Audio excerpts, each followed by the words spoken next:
श्रोतेहो नमस्कार. आपण ट्यून केला आहे 90.8 FM रेडिओ वर्धा. अंदाज नवा. रेडिओ वर्धा 90.8 FM ऐकणाऱ्या श्रोत्यांना मी अजय तिगावकर, संस्थापक संचालक रेडिओ वर्धा 90.8 FM आणि माझ्या रेडिओ वर्धाच्या संपूर्ण परिवाराकडून, टीमकडून आपणास नवरात्रीच्या हार्दिक हार्दिक शुभेच्छा. श्रोतेहो, नवरात्री उत्सव म्हणजे दुर्गापूजन आणि दुर्गेचे रूप म्हणून ज्या शक्तीकडे पाहिल्या जाते ती म्हणजे स्त्री शक्ती.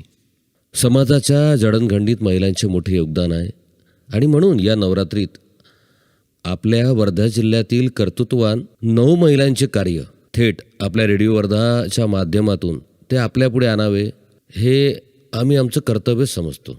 आज आपल्या नवरात्री उत्सवात जागर स्त्री शक्तीचा या मालिकेत आपल्यासोबत संवाद साधणार आहे एक अशी दुर्गा जी जळगाव जिल्ह्यातील पाचोरा तालुक्यातील ज्या ठिकाणी बससुद्धा पोहोचत नाही अशा गावातली.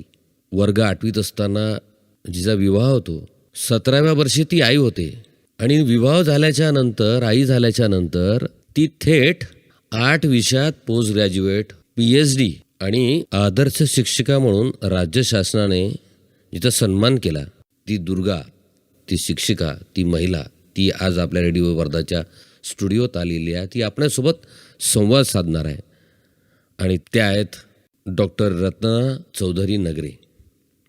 डॉक्टर रत्ना ह्या कनिष्ठ महाविद्यालय पुलगाव येथे शिक्षिका असून आजतागत त्यांना 150च्या वरती पुरस्कार प्राप्त आहेत. त्या साहित्यिक, लेखिका, कवयित्री, अनुवादिका सुद्धा आहेत. रत्नाजी, रेडिओ वर्धा ऐकणाऱ्या तमाम श्रोत्यांच्या वतीनं आणि मी माझ्या रेडिओ परिवाराकडून मी अजय तिगावकर आपलं अगदी मनापासून स्वागत करतो. धन्यवाद सर. नवरात्रीच्या या निमित्तानं मी सर्वांना, रेडिओ वर्धाच्या प्रेक्षकांना सगळ्यांना शुभेच्छा देते आणि रेडिओ वर्धा 90.8 FM अंदाज नावाच्या सर्व टीमला मी मनापासून स्वागत करते. आणि आपण ही जी मालिका सुरू केली आणि त्या मालिकेमध्ये मला इथे आमंत्रित केलं त्याबद्दल सर्वांचे मनपूर्वक धन्यवादही मानते आणि ह्या निमित्तानं आपल्याशी हितगुज करताना मला आनंद होतोय. आणि हा नवचैतन्याचा हा जो काळ आहे, हा सृजनशीलतेचा काळ आहे, चैतन्याचा काळ आहे, शक्तीचा काळ आहे. त्या निमित्तानं मी माझा प्रवास, जसं आता आपण सांगितलं की पाचोरा तहसीलमधल्या एका छोट्याशा गावात जिथे बसही जात नाही आणि बस गेली तरी त्याच्या पुढे ती जाऊ शकत नाही, शेवटचा तो थांबा असा थांबा असणारी ते गाव. आणि त्या गावातून मी जेव्हा वर्धेत आली तर खऱ्या अर्थानं हे जे माझं जडणघडण झाली व्यक्तिमत्वाची, मी असं म्हणेन की याचं सगळं श्रेय आपल्या गांधी जिल्ह्याला जातं. आणि ह्या गांधी जिल्ह्यातलं जी एक मानसिकता आहे, मानव प्रवृत्ती जी मला सोबत संगत मिळाली ती अतिशय सकारात्मक मिळाली आणि मी त्यांनाही हे सगळं श्रेय देऊ इच्छिते. कारण प्रत्येकाचा माझ्या यशामध्ये माझ्या कुटुंबाचा, परिवाराचा तर सहभाग आहे, पण माझे शेजारी, मित्रमंडळी, माझ्या मिस्टरांचे मित्रमंडळी, ह्या सगळ्यांचा, माझा गुरुवर्यांचा यात समावेश आहे असं मला वाटतं. आणि एखाद्या महिलेने किंवा पुरुषाने, महिला मी याच्यासाठी म्हणते की महिला ही क्रियाशील आहे, सृजनशील आहे. तिने जर ठरवलं की आपल्याला जर काही साध्य करायचं आहे तर ती तेवढ्याच ताकदीनं, चिकाटीनं, परिश्रमानं साध्य करू शकते असं मी म्हणेन. आणि असं एकही असं अशक्य नाही आहे महिलेसाठी की ती करू शकणार नाही कार्य. म्हणून मी जेव्हा इथे वर्धेत आली प्रथम, तेव्हा 8वी शिकलेली होती. माझे मिस्टर गव्हर्मेंट ITला होते आणि त्यांची जे मित्रमंडळी म्हणाले त्यांना एक वेळेस, मला आठवतं असं की नगरे, तुझी बायको फारच कमी शिकलेली आहे आणि सरकारी कर्मचाऱ्याची पत्नी शिकलेली पाहिजे, कमीत कमी ग्रॅज्युएशन पाहिजे, तर तू लक्ष द्यायला पाहिजे. आणि असं बोलून झाल्यानंतर एखादी महिन्याने माझं भाग्य उजळलं असं मी म्हणते. कारण यशवंत चव्हाण मुक्त विद्यापीठ 89ला आपल्या इथे यशवंत महाविद्यालय इथे पहिलं केंद्र सुरू झालं आणि तिथून माझ्या शिक्षणाची वाट माझ्या मिस्टरांनीही सुरू केली आणि खऱ्या अर्थानं यशवंतराव मुक्त विद्यापीठ, त्यामुळे मला शिक्षणाची संधी मिळाली. तोपर्यंत मी एका मुलीची आई झालेली होती. 89ला जेव्हा हे झालं केंद्र ओपन त्यावेळेस मला माझी मुलगी एखादी वर्षाची असेल कदाचित, तर त्या निमित्तानं मला शिक्षणाची जी मनीषा होती माझ्या मनात ती पूर्ण करता आली आणि त्या केंद्राची मी प्रथम येणारी विद्यार्थिनी. जवळपास आम्ही 125 विद्यार्थी होतो त्यावेळेस शिक्षण घेणारे, पण शेवटपर्यंत डिग्री घेईपर्यंत 5च विद्यार्थी क्लिअर निघाले आणि त्या 5मध्ये मी पहिली आणि इथून मला शिक्षणाची आवड निर्माण झाली. तसंच मग पुढे असा योग आला की अदर युनिव्हर्सिटी कोटा असतो 30% BEdचा. त्या BEdच्या तेव्हा विद्यापीठातून ॲडमिशन व्हायचे, तर त्या कोट्यामध्ये माझं अदर युनिव्हर्सिटी कोट्यामध्ये यशवंतराव चव्हाण मुक्त विद्यापीठ हे पण, तिथे मग माझा BEdला नंबर लागला आणि काटोलला मी वर्षभर BEd केलं. इथून माझी शिक्षणाची खऱ्या अर्थानं सुरुवात झाली. नंतर MAd MA अशा पद्धतीने मग मी सर्व्हिसलाही लागले 2004ला आणि सतत शिक्षण घेत राहिले. मला असं वाटतं की हे जीवन जे आहे हे शिक्षण शिकत राहण्यासाठी आहे. नवीन नवीन आपण शिकत गेलो तर त्या ज्ञानाचा आपल्याला कुठे निश्चितच फायदा होतो प्रत्येक ठिकाणी. आणि महिलांसाठी ही एक बाजू जमेची आहे की घर सांभाळून, मुलं सांभाळून, परिवार सांभाळून राहिलेलं शिक्षण जर असेल, खंडित शिक्षण असेल किंवा शिकण्याची इच्छा असेल, जिद्द असेल, तर अशा प्रकारे पण शिक्षण पूर्ण करू शकता, तुम्ही पुढे जाऊ शकता मनात चिकाटी असेल तर. रत्नाजी, हे तुमचा हा जो प्रवास आहे शिक्षणाचा, याच्यामध्ये काही अडचणी आल्या असतील. नक्कीच. या अडचणीवर तुम्ही कशी मात केली, म्हणजे त्या अडचणी कशा आल्या, म्हणजे आमच्या श्रोत्यांना, आमच्या ज्या महिला भगिनी ज्या आपला आवाज ऐकत असेल त्यांना तो प्रवास ऐकावा लागेल. कारण समस्या प्रत्येकाकडे आहे, प्रत्येकाच्याच घरची ही समस्या आहे. आणि त्यावेळेस मग किमान 8व्या वर्गापासनं मग 10वी, मग ग्रॅज्युएशन, मग तुम्ही तुमचा विवाह झालेला आहे, वय तुमचं फार छोटं आहे आणि ग्रामीण भागातली ती व्यवस्था वेगळी. अशा वेळेस घरच्यांचा विरोध होता काय मग कसं त्या परिस्थितीला तुम्ही सामोरे कशा गेला, त्या अडचणी नेमक्या काय आल्या? खरं आहे सर, अगदी आपण जो प्रश्न विचारला आहे तो खरं तर त्याच्यावर बोलायची माझी खूप इच्छा होती मनापासून. आज आपण ह्या भावनेला माझा इथे वाट मिळेल असं मला वाटतं. स्वागत. Thank you sir. 38 वर्षापूर्वी म्हणजे किमान 3 पूर्वीची ही गोष्ट आहे. तेव्हा काही इतकं डिजिटल किंवा इतकी मीडिया आणि इतकी जी मतं होती ती मतं सदृढ नव्हती खऱ्या अर्थानं. शिक्षण घेताना सगळ्यात पहिले विरोध तर मला घरातूनच सुरू झाला की शिक्षण घ्यायचं कशाला. मुळात मी ज्या समाजातून, ते हिंदी सायडर समाज आहे आणि तिथे तर शिक्षण घेणं म्हणजे काही गरज नाही बा महिलेला, अशी त्यांची मतं झाली आहे. मला पण खूप विरोध झाला सर. चूल आणि मूल आणि मग बायकोच्या कमाईवर खाणार आहे का, इथपर्यंत सुद्धा माझ्या घरच्या लोकांनी विरोध केला. शिकवायचंच नाही. पण वर्धा भूमीमध्ये माहिती नाही, इथे जे संत महात्मे आहे त्यांच्या पदस्पर्शाने, डॉक्टर बाबासाहेब आंबेडकर यांच्या पदपावन स्पर्शाने भूमी आहे, महात्मा गांधी, आपले विनोबा भावे आणि असे असंख्य देशभरातले सगळे जे काही लोक आहेत त्यांचे इथे पदस्पर्श होतात या भूमीला. तर मला असं वाटतं की या भूमीमुळे मला ऊर्जा मिळाली, विरोध सहन करण्याची पण ताकद निर्माण झाली. कधी कधी तर असं वाटायचं की वादविवाद झाले की सोडून द्यायचं शिक्षण, पण ह्या सगळ्या गोष्टीत माझ्या मिस्टरांचा भक्कम मला साथ होता. माझी जी मैत्रिणी आहे, मित्रमंडळी जे सरांचे आहेत, त्यांनी पण मला खूप वेळोवेळी प्रोत्साहन दिलं. म्हणजे एक परीक्षा तर मी अशी दिली आहे सर की मी बाळंतीण होती 15 दिवसाची आणि माझे पेपर होते कडक उन्हाळा, यशवंत महाविद्यालय केंद्र आणि मे महिन्यात पेपर. त्या लहानशा पोरीला घेऊन उन्हात बसले तर जे पर्यवेक्षक आणि केंद्र प्रमुख जे होते, परीक्षा केंद्र प्रमुख, त्यांना पण काळजी वाटायची की ही स्वतःच लहान वय, लहान पोरगीन परीक्षा. तर हे सुद्धा, पण त्याही वेळेस त्यांना पण असं, त्याही लोकांनी माझी काळजी घेतली. त्यात आपले इंग्रजी शिकवणारे ठोंबरे सर होते, प्राध्यापक हाशम सर होते, केंद्र प्रमुख. ह्या लोकांनी मला खरंच माझं जीवन बनवण्यासाठी खूप मदत केलेली आहे. किशोर वानखेडे सर होते, मराठी विभागाचे तायडे सर होते, ते आता अमरावती विद्यापीठात आहे. पण ह्या लोकांनी मला खूप प्रोत्साहन दिलं शिक्षणासाठी आणि सगळ्यात जास्त सहकार्य मला नगरे सरांनी, माझ्या मिस्टरांनी वेळोवेळी साथ दिली आणि ह्याही परिस्थितीत मी परीक्षा पास होत गेली चांगल्या पर्सेंटेजने. आणि एक हुरूप येतो मग आपल्याला की बाबा आता BEd केलं तर MAd करायचं. MAd करत असताना प्राध्यापक सरोज देशमुख, पुनसे सर आणि त्यावेळेस लवकरे सर प्राचार्य होते. MAdही मी आपल्या इथे स्वावलंबी विद्यालयात केलं आहे. तर त्याही वेळेस रेग्युलर MAd आणि त्या सगळ्या गोष्टी तोही मला अनुभव घेता आला. रेग्युलर कॉलेज कसं असतं, शिक्षणापासून वंचित झालेली मी, शिक्षण तुटलेलं, शिक्षणाची प्रचंड आवड असणारी मी, रूढी प्रथा परंपरांच्या विळख्यात अडकून माझ्या सोबतच नाही तर त्या काळची सामाजिक परिस्थिती हीच होती सर. म्हणजे समाजातल्या मुलींचे लग्न ह्याच वयात व्हायचे.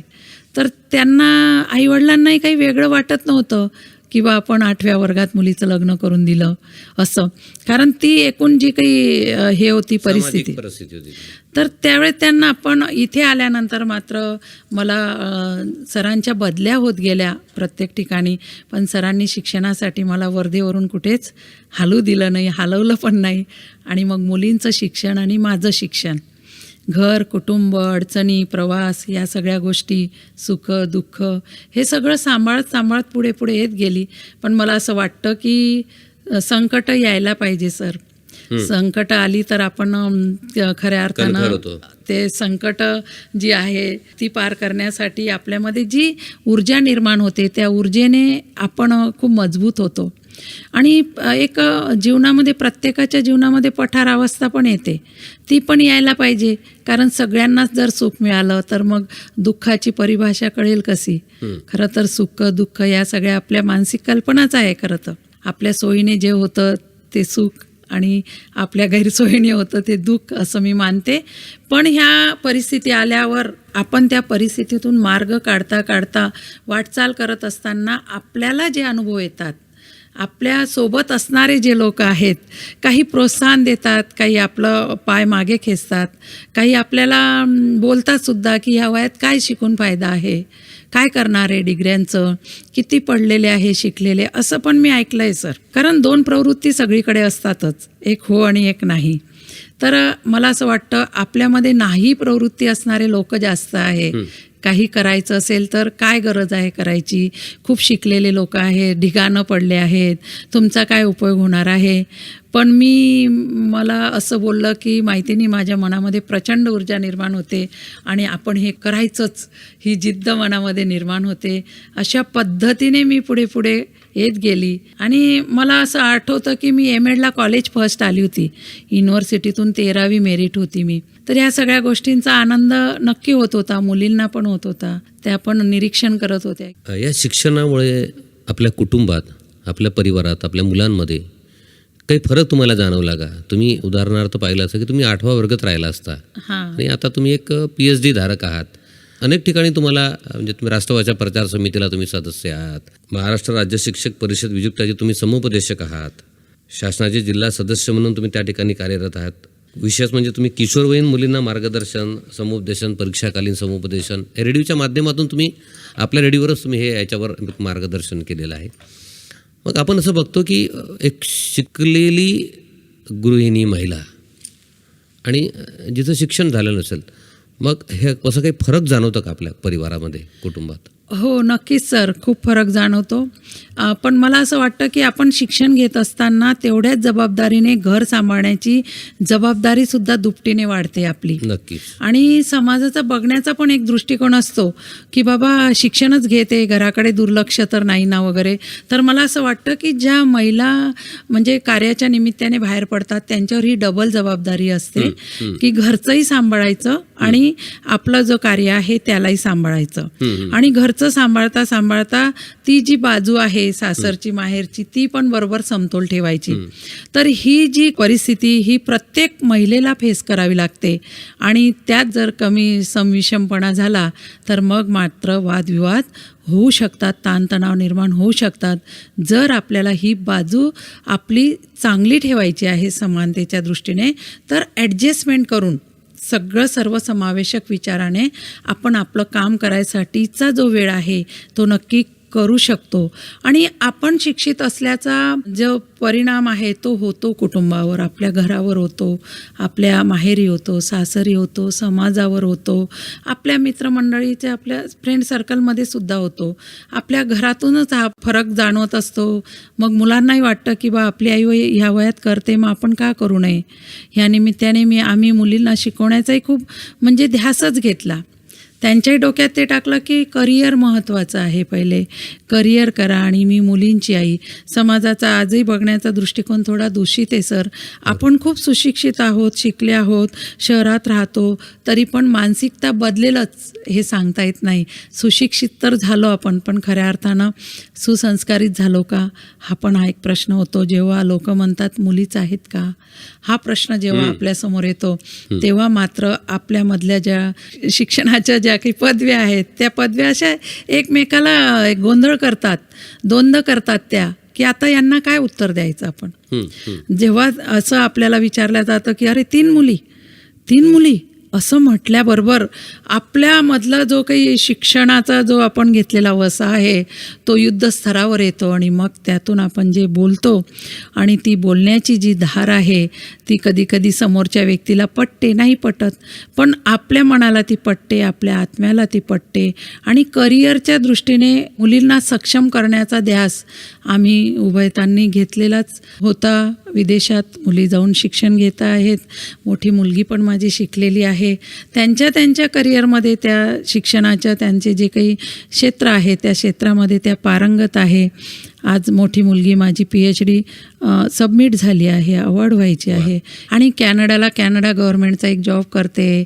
एक इंजिनियर होऊन तिथे पुढच्या शिक्षणाला गेली आहे. पण हे असं असताना सुद्धा युद्ध आहे सर, क्रांती करावी लागते. समाजात मी बघते की शिकलेल्या मुलींना मुलं मिळणं कठीण आहे आमच्या समाजात. ही सगळ्यात मोठी समस्या माझ्या पुढे, आमच्या पुढे आहे, सर्वांसमोर आहे की ह्या मुलींनी मग काय करावं, ह्या मुलींसाठी मुलं कशी शोधावी, हा पण आहे. आणि कधी कधी आपली फसवणूक होते, छळ होते.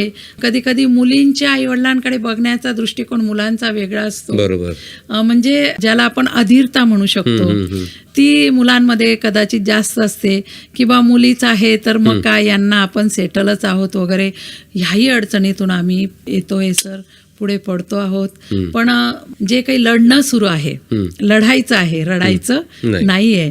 म्हणून कोणती परिस्थिती आली त्याला फेस करायची आहे. आपण आपला आत्मा जोपर्यंत आपण आपल्या आरशासमोर उभं राहत असताना आपण आपल्या डोळ्यासमोर डोळे टाकून उभं राहू शकतो, तोपर्यंत आपल्याला कोणाचीही भीती बाळगायची गरज नाही, असं मला वाटतं. ह्या अडचणी कुटुंबापासून, घरापासून आणि आपण जिथे काम करतो तिथेही आहेतच सर. एवढं सगळं काम करताना सगळीकडे आपल्याला प्रोत्साहनच मिळेल असं नाही. जेव्हा शासनाच्या विविध असे, आता आपण नावं घेतली की मी बालभारती सदस्य आहे, मुक्त विद्यालयाची सदस्य आहे, समुपदेशक संघाची सदस्य आहे, वेगवेगळ्या संघटनांशी मी संबंधित आहे, राष्ट्रभाषेशी मी संबंधित आहे. मग हे काम करायला जेव्हा बाहेर जाते तर आपल्या आजूबाजू असणारी जी निगेटिव्ह शक्ती आहे ती व्हायब्रेट होत राहते, ती बोलत राहते. पण अशा वेळेस आपल्याला पूर्ण नियंत्रण ठेवून ह्या सगळ्या बोलण्याकडे दुर्लक्ष करून आपण आपल्या कामाकडे फोकस करून काम करावं लागतं सर. कारण आपल्याला माहीत आहे, आपण तज्ज्ञ आहात त्या क्षेत्रातले, आपण अनुभवी पण आहात, आपण ह्या सगळ्या गोष्टीतून गेलेले आहात. एक इंजिनियर कॉलेजमध्ये आपण इंजिनियर आहात, आपल्याला हे अनुभव आहेत. पण आम्ही असताना, शिक्षक म्हणून काम करत असताना आपलं काम बघून इतर शिक्षकांना मग ते करावं लागतं आणि मग निगेटिव्ह व्हायब्रेशन होत राहतात. पण त्याही गोष्टी आपण सारून पुढे जात राहावं. मी ह्याही गोष्टीतून गेली आहे सर. एक महिला जर पुढे गेली आणि जर त्या महिलेला कुठेच काही आपण अडवू शकत नाही तर शेवटी एक शस्त्र असतं समाजामध्ये विकृत मानसिकतेचं, आणि ते शस्त्राचाही ते वापर करतात. पण त्याही परिस्थितीत मी समतोल बाळगून, कारण कर नाही त्याला डर कशाला, ही भूमिका घेऊन जोपर्यंत माझ्यासमोर, मी त्या IQ गोष्टीवर विश्वास का ठेवायचा, आणि मी फेस करेन ना मला आल्यावर. तर मी ह्या सगळ्या गोष्टीतून जाते सर, रोज जाते. आणि रोज एक असं समजा की नोकरी करणारी महिला रोज एक युद्ध करून येते. मानसिक असेल, किंवा भावनिक असेल किंवा आपल्या कार्याशी संबंधित असेल, कारण सगळीकडे स्पर्धा सुरू आहे, सगळीकडे चढाओढ सुरू आहे, विकारांची माला जास्त वाढते लोकांमध्ये. मीडिया इतकं सदृढ झालं आहेच. खरं तर मीडिया हा जो एक छोटासा इन्स्ट्रुमेंट आपल्या हातात आला आहे, त्याचा उपयोग आपण कसा करायला पाहिजे, त्याचा उपयोग आपण कसा करतो हे पण मग आपण आपलं मनचिंतन करायला पाहिजे. पण एक आनंद होतो आपण जेव्हा आपण निकडीनं, जिद्दीनं, साहसाने, चिकाट्याने विपरीत परिस्थितीत हे काम करतो, तेव्हा आपल्याला नक्कीच स्वयंभू असण्याचा आनंद नक्की होतो. आणि एक इच्छा पण निर्माण होते की आपण लोक अशी तयार करावी, आणि ती तयार होतात जर तयार केली तर. कारण संतांनी पण म्हटलंच आहे प्रयत्नांती, म्हणजे काही साध्य होऊ शकतं. वाळूचे कणे रगडता तेलही गळे, तेच आहे. त्याच्यामुळे मला असं वाटतं की आपण करत राहिलं पाहिजे, पुढे चालत राहिलं पाहिजे. कोणतीही परिस्थिती आली, कठीण परिस्थिती असेल, संकट असेल, कोणतेही संकट आले तरी आपण त्या संकटात ठाम राहून निर्णायक भूमिका घेऊन पुढे चालायला पाहिजे, आणि आपोआप आपल्याला वाट मिळते एक चैतन्याची, उत्साहाची भरारी घेण्यासाठी. एका अंतिम टप्प्याकडून आपण मुलाखतीच्या आलेलो आहोत.